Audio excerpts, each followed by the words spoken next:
एक बीमार माँ का दर्द। विनय अभी भी 1 रुपये का सिक्का लिए हलवाई की दुकान पर खड़ा था। उसके सामने शीशे के शोकेस में रंग बिरंगी मिठाइयाँ लगी हुई थी। साथ ही बराबर में गरम गरम जलेबी चाशनी में डाली जा रही थी, जिसकी महक माहौल को और भी मज़ेदार बना रही थी। विनय हलवाई चंदन को गौर से देख रहा था। तभी चंदन फिर से बोला, अभी तुझे समझ नहीं आया कि 1 रुपये में कुछ नहीं आता?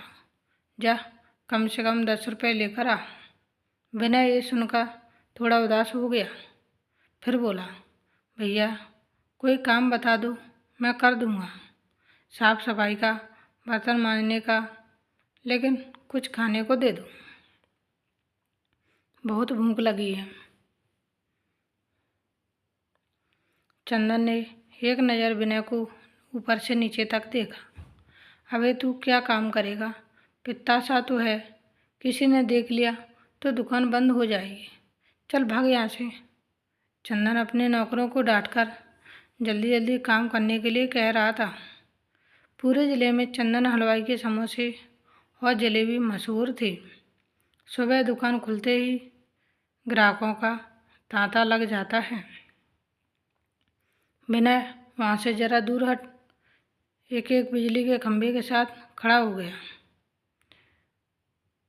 विनय एक फटी सी निक्कर, एक टी शर्ट पहले अभी भी ललचाई नज़रों से उधर ही देख रहा था। विनय ने एक बार फिर से अपनी मुट्ठी में बंद सिक्के को देखा। वह फिर सोचने लगा कि शायद आज भूखे ही रहना पड़ेगा, लेकिन किस्मत को कुछ और ही मंजूर था। चंदन का नौकर समोसे से भरी परात लेकर दुकान में घुस रहा था। तभी 2 समोसे नीचे गिर गए। चंदन उस पर जोर से चिल्लाया, हमें दिखाई नहीं देता?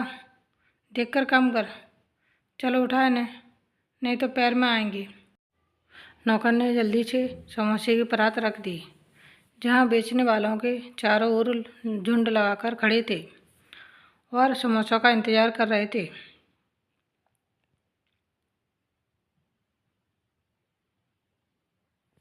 उसने जल्दी से दोनों समोसे उठाए। शायद दुकान पर कोई नहीं था। होता तो चंदन कह देता कि इन्हें वापस परात में डाल दे, लेकिन ग्राहकों के सामने ऐसा नहीं कर सकता था। इसलिए उसने कहा, एक काम कर, वो सामने लड़का खड़ा है, उसे दे दे। नौकर फटाफट विनय को समोसे पकड़ाकर चला गया। विनय ने वहीं ज़मीन पर बैठकर एक समोसा खाना शुरू कर दिया। शायद भगवान को विनय पर दया आ गई, इसलिए समोसे ज़मीन पर गिर गए। वो सिर्फ विनय के लिए ही गिरे थे। समोसे खाकर उसने पास के नल से पानी पिया। भूख मिट गई। वह चुपचाप वहाँ से निकलकर पास वाले चौराहे पर पहुँच गया। यही तो उसका ठिकाना था। जैसे ही रेड लाइट होती, विनय उसके दोस्त के साथ बच्चे एक कपड़ा लेकर गाड़ियों के शीशे साफ करते। बदले में कोई 1-2 रुपये दे देता, नहीं तो ऐसे ही चला जाता था। विनय पूरे दिन भाग दौड़कर पैसे कमाता। शाम को वह बैठकर पैसे गिन रहा था। आज तो पूरे 70 रुपये कमा लिए।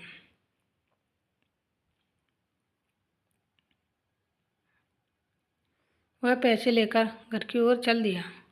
पास ही में एक फ्लाईओवर के नीचे उसकी माँ ने एक छोटा सा तंबू लगा रखा था। विनय की माँ उसी में लेटी हुई थी। विनय ने आते ही कहा, माँ आज देख 70 रुपये कमा लिए। ला अपना दवाई का पर्चा दे, मैं जल्दी से तेरी खांसी की दवा ले आता हूँ। उषा ने कहा, बेटा इस पैसे से कुछ राशन ले आता तो तेरे लिए कुछ पका देती। विनय बिना कुछ बोले खुद ही पर्चा ढूंढने लगा।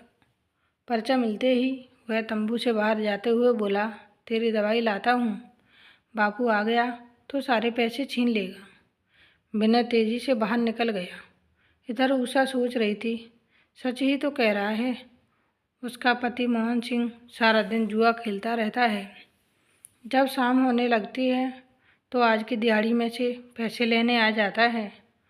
उषा से तो मारपीट करके पैसे ले जाता था, लेकिन जब से वह बीमार पड़ी है तब से विनय से भी पैसे छीनने लगा है। कुछ देर में विनय आ गया। माँ को दवा पिला ही रहा था कि मोहन सिंह सामने आ गया। क्यों ये दवा कहाँ से लाया? विनय: बापू, ये तो सरकारी दवा खाने से लाया हूँ। ये लो 20 रुपये, आज बस इतने ही बन पाए। मोहन सिंह ने गुस्से से पैसे छीन लिए। फिर विनय ने कहा, झूठ बोला तो तुझे उल्टा लटका दूंगा। कल से कम 50 रुपये मुझे चाहिए। उषा ने लड़खड़ाती आवाज़ में कहा। खुद तो कुछ काम करता नहीं है, छोटे से बच्चे की मेहनत की कमाई उड़ाता रहता है। एक बार ठीक हो जाऊं तो इसे लेकर कहीं और चली जाऊंगी। मोहन सिंह उषा के मुंह नहीं लगना चाहता था। उसे दुकान बंद होने से पहले शराब जो लानी थी वह चुपचाप निकल गया। उषा ने विनय से पूछा, तूने कुछ खाया या नहीं?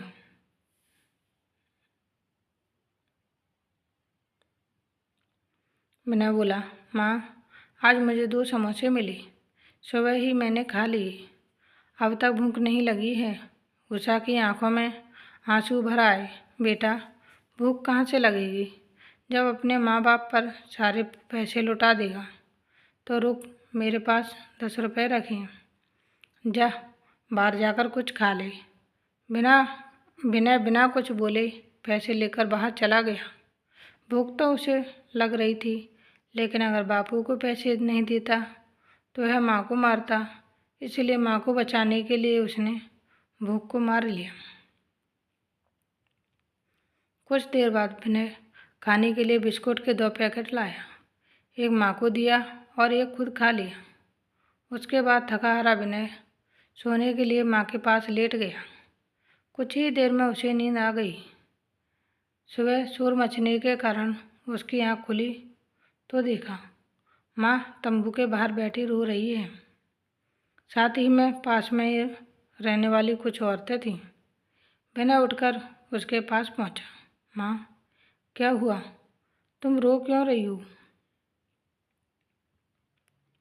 उषा कुछ कह पाती तभी पास खड़ी करुणा जी ने विनय को अपने पास लाकर खड़ा कर लिया।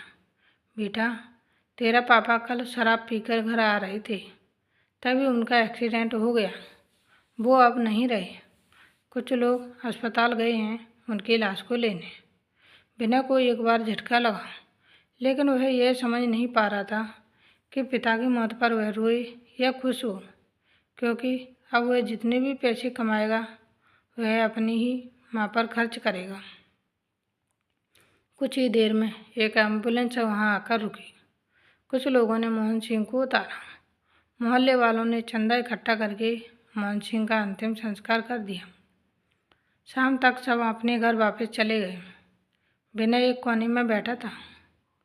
उषा अभी भी रो रही थी। सबके जाने के बाद विनय ने कहा, माँ, अब बस भी करो, तुम्हारी तबीयत खराब हो जाएगी। उषा ने विनय को अपनी गोद में बिठाया, प्यार से उसके सिर पर हाथ फेरा और कहा, भगवान ने तेरे सिर से पिता का साया छीन लिया। विनय बोला, अब हम चैन से रह सकेंगे माँ, अब कोई हमारे पैसे नहीं छीनेगा। पिता से ही तो हमेशा एक ही चीज़ मिली है, वो है पैसे का दर्द। अब तुम्हारा ढंग से इलाज होगा। आज से इस पैसे के दर्द से छुटकारा मिला। अब हमारा पैसा हमारा रहेगा। उषा सोच रही थी, मेरा बच्चा बिना बचपन देखे ही बड़ा हो गया। वैसे कह तो सही रहा है। उस आदमी ने दर्द के अलावा हमें दिया ही क्या है। इधर विनय कल से कमाए जाने वाले पैसों को जोड़ने की सोच रहा था। उसने निश्चय किया कि कल शाम को आते हुए एक गुल्लक जरूर लाएगा। जितने पैसे उसका बाप छीन लेता था उन्हें उस गुल्लक में डालेगा। Thanks for watching. Please like, share and subscribe. धन्यवाद दोस्तों। Bye bye.